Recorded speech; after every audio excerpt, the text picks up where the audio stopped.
नमस्कार विद्यार्थी मित्रांनो, मी अमर स्पर्धा मित्र चॅनलमध्ये आपलं सर्वांचं स्वागत करतो. विद्यार्थी मित्रांनो, आज या व्हिडिओमध्ये आपण बघणार आहोत स्टेट बँक ऑफ इंडियाची रिक्रुटमेंट. विद्यार्थ्यांनो, एसबीआय मध्ये क्लर्क या पदासाठी जाहिरात आहे.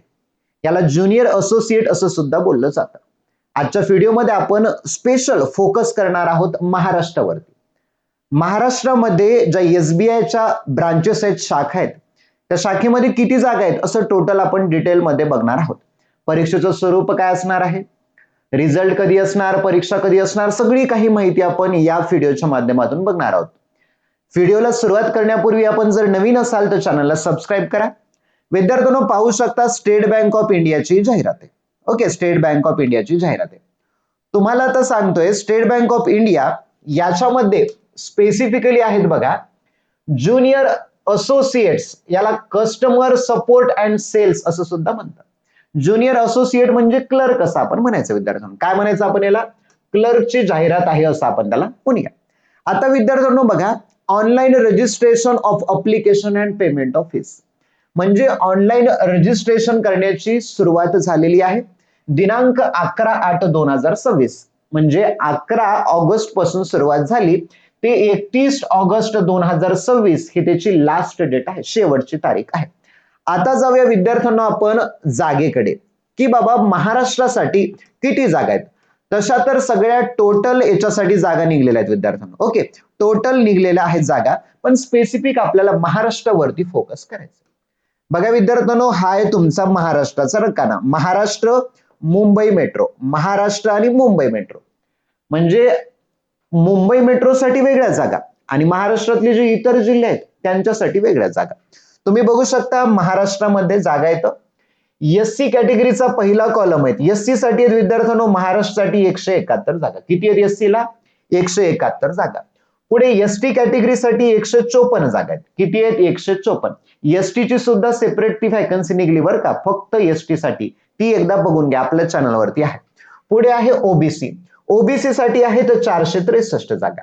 ईडब्ल्यूएस, इकॉनॉमिकली वीकर सेक्शन, यांच्यासाठी आहेत 171 आर्थिक दृष्ट्या दुर्बल घटकसाठी. पुढे जनरल साठी आहेत विद्यार्थ्यांनो 759. अशा टोटल महाराष्ट्रासाठी आहेत 1718 जागा. किती येतं? 1718 जागा महाराष्ट्रासाठी आहेत. आता विद्यार्थ्यांनो, हे जे इतर भाग आहेत, तर फी आहे म्हणजे फिजिकली इम्पेर्ड, जे अंध असतील किंवा त्याच्या दृष्टीमध्ये काही पर्सेंट वगैरे असेल किंवा क्लिअर दिसत नसेल. एच आय हेअरिंग इम्पेर्ड असेल, ELD असेल, लो आपण दिसण्याबद्दल असं म्हणू आपण सगळे. मग ह्या डिसॅबिलिटी कॅटेगरीसाठी आहेत एवढ्या पुढच्या सगळ्या जागा. तुम्ही त्यानुसार बघू शकता. हे fee I, H I, LD याचे कोड दिलेले आहेत, त्यानुसार तुम्ही बघू शकता. आता विद्यार्थ्यांना आपण जाऊया थोडस समोर. आता आपल्याला जायचं थोडस समोर विद्यार्थ्यांना, की बाबा याचा क्रायटेरिया काय असणार आहे. तुम्हाला फॉर्म भरत असताना एज लिमिट काय असणार आहे. बघा विद्यार्थ्यांनो, एज लिमिट, वयाची पात्रता, वयाची पात्रता किती आहे. तर बघा, नॉट बिलो 20 इयर्स, 20 वर्षाच्या खाली नाही पाहिजे, म्हणजे 20 वर्षापेक्षा जास्त वय पाहिजे. अँड नॉट अबाउट 28 इयर्स, 28 वर्षापेक्षा जास्त वय पाहिजे नाही पाहिजे. म्हणजे 1/4/2026 पेक्षा 28 जर क्रॉस केला तर जमणार नाहीये. म्हणजे बघा, जन्म कधीचा पाहिजे? 2/4/1998, 2/4/1998 ते 1/4/2006 या दरम्यान असलं पाहिजे. आता विद्यार्थ्यांनो, वयाची अट कळाली. 20 ते 28 वर्ष वयोगटाचे मुलं अर्ज भरू शकतात.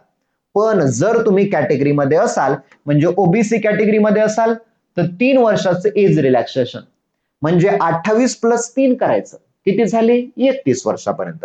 एससी एसटी असताल तर 5 वर्षाचं रिलॅक्सेशन, 28 + 5 33 वर्षापर्यंत भरू शकता.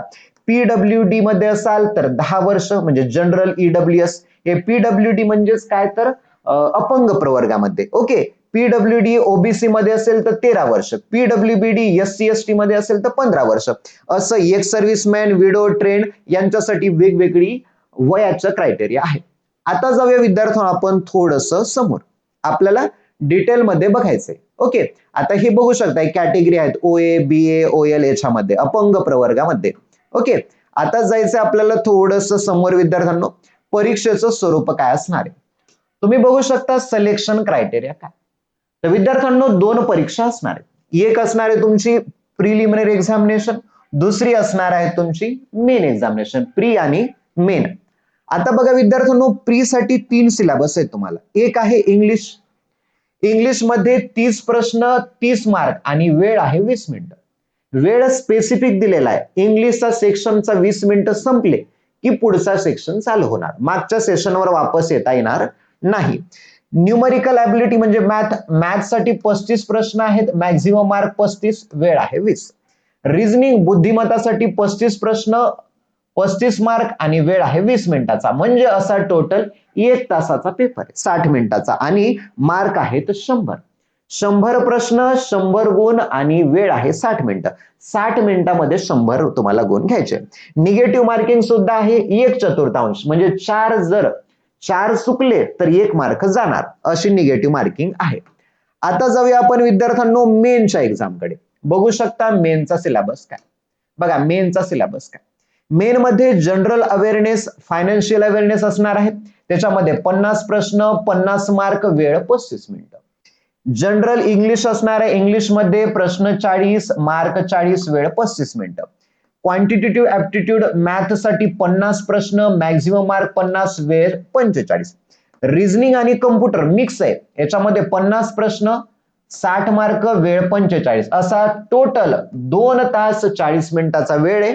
प्रश्न आहेत 190, मार्क आहेत 200 आणि वेळ आहे 2 तास 40 मिनिटाचा. या बँकिंगच्या याच्यामध्ये जनरल अवेअरनेस, फायनान्शियल अवेअरनेस याच्यामध्ये मागील 6 महिन्याचं करंट अफेअर्स विचारतात आणि त्याच्यामध्ये काही पोर्शन मध्ये तुमच्या बँकिंग फिनान्शियल अवेअरनेस वरती सुद्धा फोकस असतो. ओके, आता परीक्षा देण्याचं स्वरूप काय तुम्ही बघू शकता. इंग्लिश आहे, मराठी आहे, हिंदी, 3 भाषेमध्ये पेपर देऊ शकता एसबीआयचा. ओके, आता थोडंसं जाऊया आपण डिटेलमध्ये काय काय बाबा आपल्याला करता येईल. आता पुढचं आहे फेज 2 लोकल लँग्वेज. आता विद्यार्थ्यांना लोकल लँग्वेज म्हणजे काय. आता या परीक्षेसाठी एसबीआय क्लर्क पदासाठी इंटरव्ह्यू नाहीये. मग तुमची प्री होणार. प्रीचा एक रिझल्ट लागेल, त्यासाठी एक क्रायटेरिया ठरेल मेनला कोण कोण पात्र असतील. मग मेनला तुम्ही पात्र झालात, मग मेनची परीक्षा जेव्हा होईल त्या मेनच्या परीक्षेच्या रिझल्ट वर तुमचा निकाल होईल. ओके, मेनच्या याच्या प्रीचं मग काही घेणं देणं नाही. प्रीला किती पडले काही घेणं देणं नाही. फक्त मेनला तुम्ही पास झाला, मेनचा तुमचा क्रायटेरिया एवढ्या एवढ्या मार्क वरती विद्यार्थ्यांना घेण्यात आलं. एक लिस्ट लागली, त्याचा क्रायटेरिया लागला, त्यानुसार त्यांची निवड. ती निवड झाल्यानंतर विद्यार्थ्यांची एक काय होईल, मेन परीक्षा झाल्यानंतर निवड होईल. निवड झाल्यानंतर त्यांचा एक क्रायटेरिया होईल लोकल लँग्वेज टेस्ट.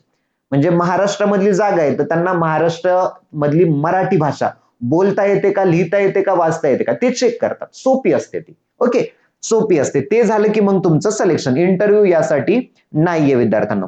आणखी काय काय याच्यासाठी महत्वाचं लागतंय आपण याच्यामध्ये बघूया. आता इथे दिला विद्यार्थ्यांनो पे स्केल. पे स्केल 24,050 पासून चालू आहे तर 24,480 ही अंतिम आहे. ओके विद्यार्थ्यांनो, म्हणजे टोटल पगार किती, 26,730 आणि तुम्हाला advance increment, admission to graduate असं मिळतं. म्हणजे 27,000 तुमचे पगार असणार आहे. आणि जे मुंबईला राहतात विद्यार्थ्यांनो, मुंबई मेट्रोसाठी जर तुम्ही लागलात तर तिथे 46,000 पासून सुरुवात आहे. ओके, आता आणखी बघूया विद्यार्थ्यांनो प्रोबेशन पिरियड म्हणजे 6 महिन्याचा असतो. बघा 6 महिन्याचा प्रोबेशन पिरियड असतो. म्हणजे लागल्यानंतर चेक करतात बाबा माणूस कसा आहे, काम करतो व्यवस्थित का नाही. आता जाऊया विद्यार्थ्यांनो आपण समोर. तुमच्याकडे आहे फीस. बघू शकता तुम्ही फीस. तुम्ही जर एससी, एसटी, पीडब्ल्यूडी, अपंग, एक्सएक्स, डीएक्सएस मध्ये असाल तर फीस नाही. एससी, एसटी, पीडब्ल्यूडी ला फीस नाही. पण जनरल, ओबीसी, ईडब्ल्यूएस मध्ये असाल तर 750 रुपये तुम्हाला फीस असणार आहे. ओके, आता अप्लाय कसं करायचं तर तुम्ही या वेबसाईट वरती जाऊ शकता.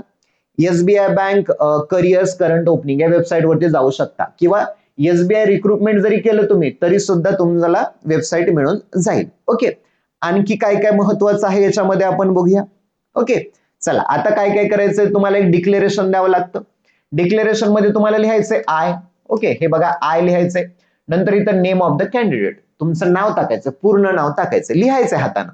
इथून चालू करायचं रे की तुम्हाला इथपर्यंत लिहायचं सरळ सरळ. तुमची डेट ऑफ बर्थ टाकायची आणि पूर्ण तुमच्या हाताने लिहायचं.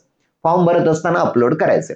म्हणजे तुमचं फोटोग्राफ लागणार, तुमचे सिग्नेचर लागणार, तुमचा लेफ्ट थंब लागणार. ओके, हँड रिटन डिक्लेरेशन म्हणजे हे लागणार, एवढं सगळं तुम्हाला याच्यामध्ये लागणार आहे.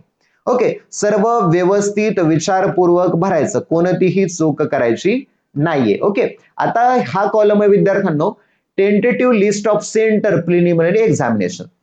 जी परीक्षा आहे तुमची त्याच्यासाठी एक्झाम सेंटर कुठं कुठं असणार आहेत, तर तुम्हाला फोकस करायचं विद्यार्थ्यांनो महाराष्ट्रावरती. तर महाराष्ट्रामध्ये तुम्ही बघू शकता कोणकोणते सेंटर आहेत.